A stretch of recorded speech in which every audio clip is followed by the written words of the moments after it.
Bonjour à toutes et à tous.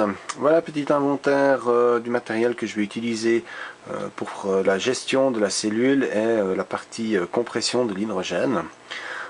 Juste encore un petit point d'interrogation au niveau du compresseur. Celui que j'ai est un compresseur à palette et non pas à piston.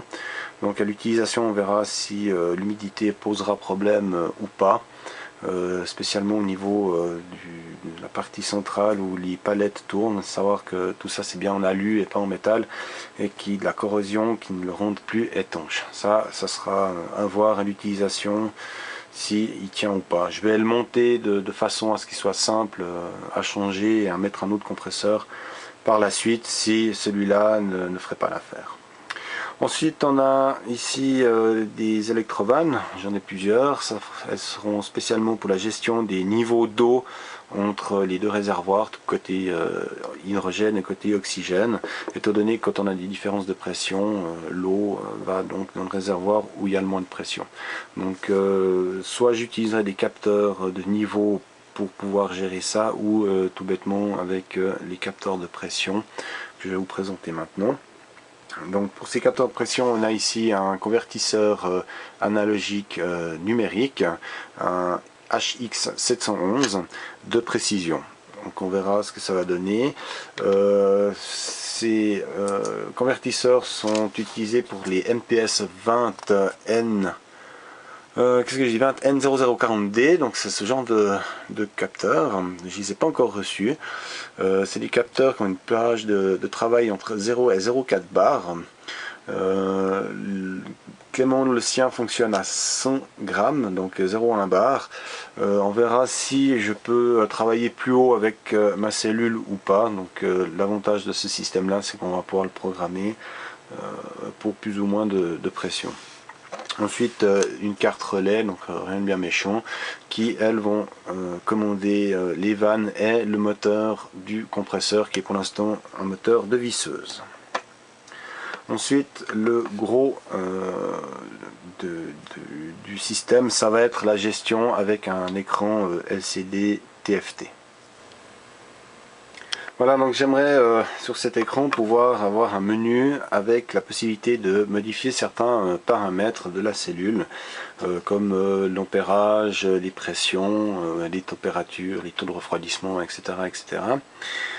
Mais avant, je me suis confronté à certaines difficultés que je vais vous expliquer tout de suite. Donc déjà pour réussir à mettre le programme ici, donc cet exemple qui est la librairie Adafruit, je vous mettrai en lien le lien de la librairie.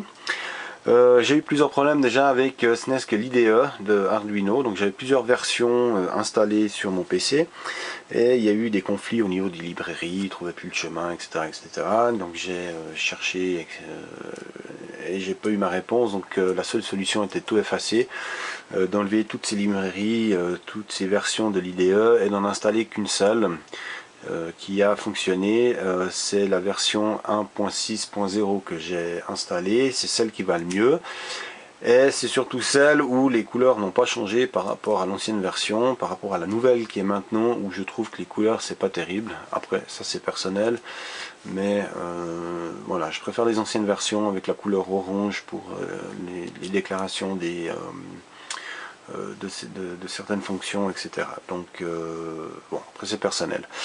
Et ensuite un autre gros problème, alors soit je suis extrêmement mauvais en programmation et j'ai toujours rien compris, j'avoue je suis absolument mauvais en anglais, donc moi et l'anglais ça fait deux, mais alors la compréhension des librairies, des fonctions, de comprendre, de savoir quelles fonctions et comment les utiliser, c'est article 21, démerde-toi. J'ai absolument rien à trouver, absolument aucune explication de mode d'emploi, de quoi que ce soit qui explique comment ça marche, comment ça va, ou alors ça existe mais alors j'ai absolument pas trouvé où c'est, je suis vraiment mauvais et puis il faut qu'on m'explique, parce que là franchement j'ai perdu beaucoup de temps à aller chercher donc dans la librairie elle-même, comprendre comment ça marche, tester les exemples, effacer, modifier le code, etc. pour voir qu'est-ce que ça modifie Donc vraiment beaucoup de temps perdu, ce n'est qu'à la compréhension de la librairie.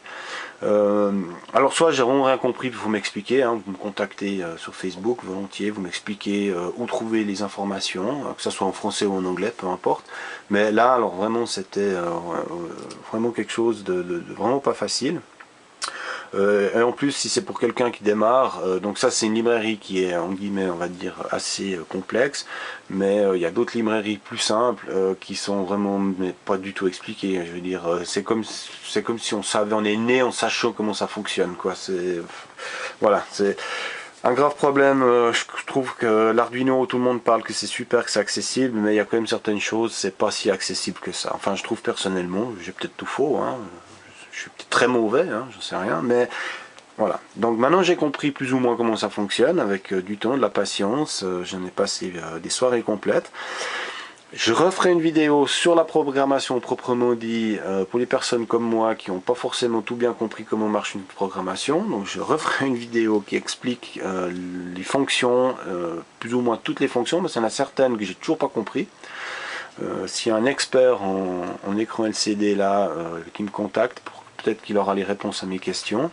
Christophe a commandé un écran ou deux, je sais plus. J'espère que lui va tout comprendre et peut-être aussi répondre à certaines de mes questions. Mais enfin voilà, ça n'a pas été facile de comprendre tout ça et de pouvoir utiliser la programmation dans les exemples. Donc ça c'est un exemple de Adafruit. Qui est en fait bêtement le système, donc le Paint, pour pouvoir peindre avec un stylet et des couleurs. Donc vraiment ça a l'air tout con comme ça. À la programmation, il y a quand même quelques petites notions à savoir. Et ensuite j'ai voulu le modifier pour avoir quelque chose de personnalisé. Et là, une fois de plus, donc l'exemple est très mal expliqué, hein, c'est comme si on était né, vraiment comme si on était né puis qu'on devait le savoir. Donc j'ai voulu modifier pour avoir, s'il veut bien, voilà, donc avoir plus que 4 couleurs et avoir les couleurs dans les coins. Donc uniquement modifier ça, j'ai passé un temps pas possible pour comprendre comment avoir la sélection, comment pouvoir donc là on écrit, donc ici on peut dessiner mais on n'aimerait pas pouvoir dessiner sur les carrés, donc il faut bloquer l'écriture sur les carrés, puis ensuite garder donc la sélection à chaque fois, etc. etc. Donc quand on n'a aucune notion de comment fonctionnent les librairies, c'était vraiment pas facile. Mais voilà, j'ai un peu creusé l'histoire et compris pas mal de choses. Ensuite, on a un autre exemple qui est celui avec les images. Donc on a une carte SD ici de côté, hein. Et on peut mettre donc des logos, des images et les faire défiler, les utiliser après dans un programme. Voilà, utiliser des logos comme boutons par exemple, etc. Alors là j'ai uniquement réussi déjà à changer l'image de base et puis mettre notre cher Homer Simpson avec son Spider Cochon. J'en suis déjà assez content parce que le code il est vraiment pas explicite et très compliqué, j'ai l'impression, pour pas... J'ai encore pas compris, donc si quelqu'un connaît ce morceau de code et puis qui peut me l'expliquer, c'est très très volontiers parce que là il n'y a vraiment aucune explication. Voilà, donc ça c'est uniquement un exemple, on va pas s'attarder sur ça, hein, c'est juste pour montrer. Par contre je vais vous montrer donc le menu, comment j'aimerais le faire. Donc, pour ceux qui me suivent sur Facebook, ils ont déjà vu l'image du menu de gestion. Voilà, donc ça c'est le démarrage. Voilà. Donc ici on a 4, je sais pas si on voit bien, ici on a donc 4 parties. On a la partie pression du générateur, pression au compresseur, donc c'est la sortie du compresseur, hein. Et ensuite on a l'information du relais du compresseur et l'ampérage de la cellule. J'aimerais idéalement pouvoir par la suite ouvrir des menus quand on va sur chaque partie. Donc bon, là j'ai mis relais compresseur, mais ça peut être autre chose, hein. Ça peut être par exemple la gestion des températures ou diverses choses, hein. Donc ça c'est vraiment l'idée de base. Après on a l'ampérage de la cellule. Pour ceux qui me suivent depuis un petit moment, j'ai développé un petit PVM automatique qui pourrait être utilisé ici. Donc on pourrait limiter l'ampérage de la cellule à une quinzaine, une vingtaine d'ampères, etc. Et ensuite ici pouvoir modifier les pressions du générateur, donc passer par exemple de 100 à 150 grammes et ensuite faire démarrer le compresseur, et ici se limiter à une pression maximum de 5 bars par exemple dans le réservoir comprimé. Donc ça c'est vraiment l'idée de base. Je vous rassure, ça ne sera pas un Arduino Uno qui sera utilisé, ça sera un Mega. Parce qu'on n'aura pas assez d'entrée-sortie, hein, étant donné que l'écran on bouffe quasiment la totalité là, il n'y a plus grand chose de libre, donc ça sera un Mega. Et en plus de ça, j'ai encore commandé une extension pour avoir encore plus d'entrée-sortie. Je pense que je mettrai tout ce qui est les capteurs sur cette extension et garder l'écran donc sur l'Arduino directement pour des raisons de simplicité. Voilà, donc j'attends encore quelques composants qui j'espère vont arriver sous peu, et entre deux, si j'ai la compréhension finale des librairies, je ferai une vidéo sur la programmation donc proprement dite de ce shield écran TFT LCD. Voilà, à tout bientôt.